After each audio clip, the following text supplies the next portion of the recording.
کیا تو سیدنا صدیق اکبر رضی اللہ تعالیٰ عنہ نے اس کے خلاف جنگ کا اعلان فرمایا۔ تو جب آپ نے جنگ کا اعلان فرمایا تو وہ 40,000 کا لشکر لے کر مسلمانوں کے خلاف لڑنے آ گیا۔ ادھر ایک روایت کے مطابق 10,000 مسلمان تھے جو 40,000 کا مقابلہ کرنے کے لیے جنگ لڑنے کے لیے وہاں پہنچے، جنگ یمامہ کے مقام پر۔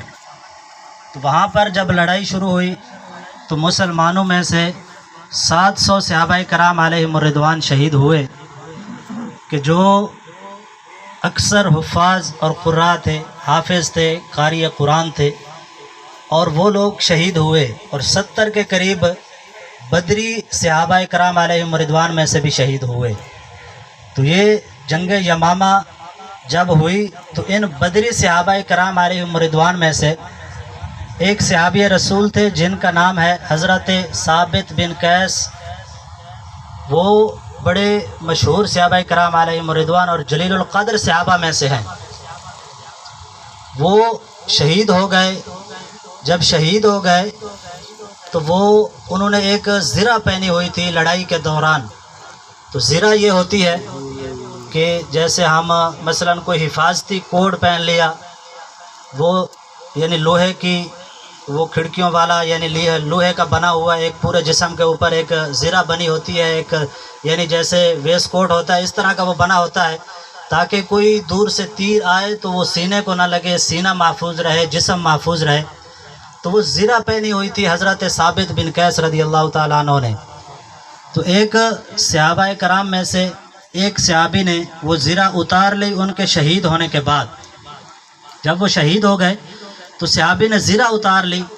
ان کی بھی یعنی کوئی نیت خراب نہیں تھی، اس نیت سے اتاری کہ وہ دوبارہ جنگ میں اس کو استعمال کریں گے اور اس کا ثواب اس مقتول کو پہنچتا رہے گا، اس صحابی رسول کو پہنچتا رہے گا۔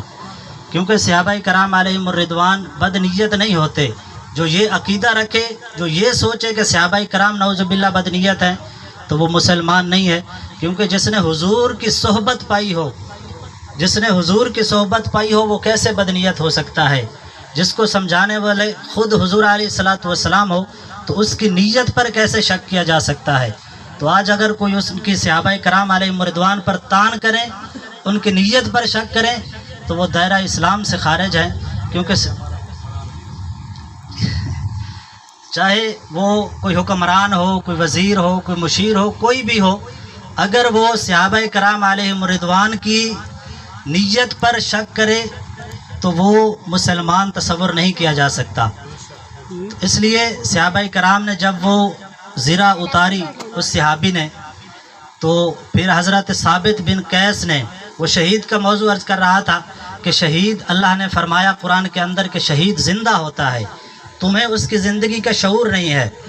تو دیکھیے حضرت ثابت بن قیس ایک صحابی رسول کے خواب میں تشریف لائے اور اسے جھنجھوڑ کر کہا، اسے جھنجھوڑ کے کہا کہ آئے صحابی، تو مجھے جانتا ہے نا میں ثابت ہوں، اور یہ خواب نہ سمجھنا۔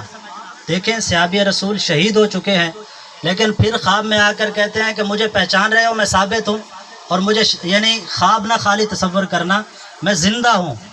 تو آپ نے کہا کہ ایسا کرو کہ حضرت خالد بن ولید کے پاس جاؤ، میرا یہ پیغام لے کر کہ فلاں شخص کے پاس میری زرہ ہے، وہ زرہ ان سے واپس لے اور حضرت سیدنا صدیق اکبر رضی اللہ تعالیٰ عنہ کے حوالے کرے، اور وہ اس کو فروخت کر کے فلاں شخص کے ذمہ میرا قرض ہے، میرا قرض اتارا جائے۔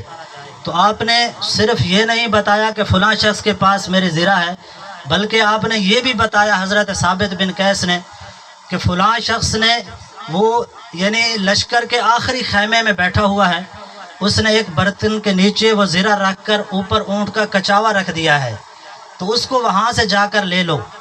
تو دیکھیں صحابی رسول علیہ الصلوۃ والسلام جو ہیں وہ شہید ہونے کے بعد یہ حکم دے رہے ہیں ایک دوسرے صحابی کو، تو اللہ نے فرمایا ان کو مردہ نہ کہو، وہ زندہ ہیں۔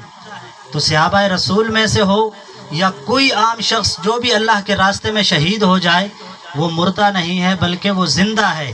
تو صحابی رسول کے حکم کے مطابق حضرت خالد بن ولید نے پھر وہ زرہ واپس بھی لی حضرت سیدنا صدیق اکبر رضی اللہ تعالیٰ عنہ کو وہ زرہ پیش کی گئی، آپ نے فروخت کر کے اس کا قرض بھی ادا کیا۔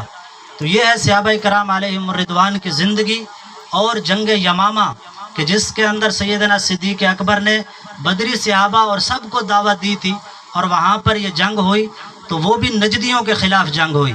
تو اہل نجد سے حضور علیہ السلام نے فرمایا کہ میری امت کو بڑا خطرہ ہے، اس لیے اہل نجد سے بھی اللہ تعالی ہماری حفاظت فرمائے، اور اللہ تعالی ہم سب کو اس عقیدے کو سمجھنا، ہم سب کو اللہ تعالی توفیق عطا فرمائے، کیونکہ قرآن مجید کا یہ جو عقیدہ میں نے آپ کے سامنے رکھا ہے، تو اس کے اوپر یعنی اس کو شہید کو زندہ سمجھنا یہ فرض میں سے ہے، اس کو شہید کو زندہ سمجھنا یہ فرض ہے۔ تو اگر کوئی قرآن کے خلاف سمجھے گا تو پھر وہ قرآن کی نص کا منکر ہے۔ تو اس لیے شہید زندہ ہیں، اور وہ اس سے امام حسین رضی اللہ تعالیٰ عنہ کی مقام و مرتبہ بھی فضیلت بھی اجاگر ہوتی ہے کہ امام علی مقام کا کیا یعنی شان ہوگی، اللہ کے ہاں ان کا کیا مقام ہوگا۔ تو دعا ہے کہ اللہ تعالیٰ ہم سب کو اس عقیدے کو سمجھنے کی اور اہل سنت و جماعت کے جتنے بھی عقائد ہیں، احکامات ہیں، سارے سمجھنے کی اور عمل پیرا ہونے کی توفیق عطا فرمائے۔ وآخر دعوایا ان الحمدللہ۔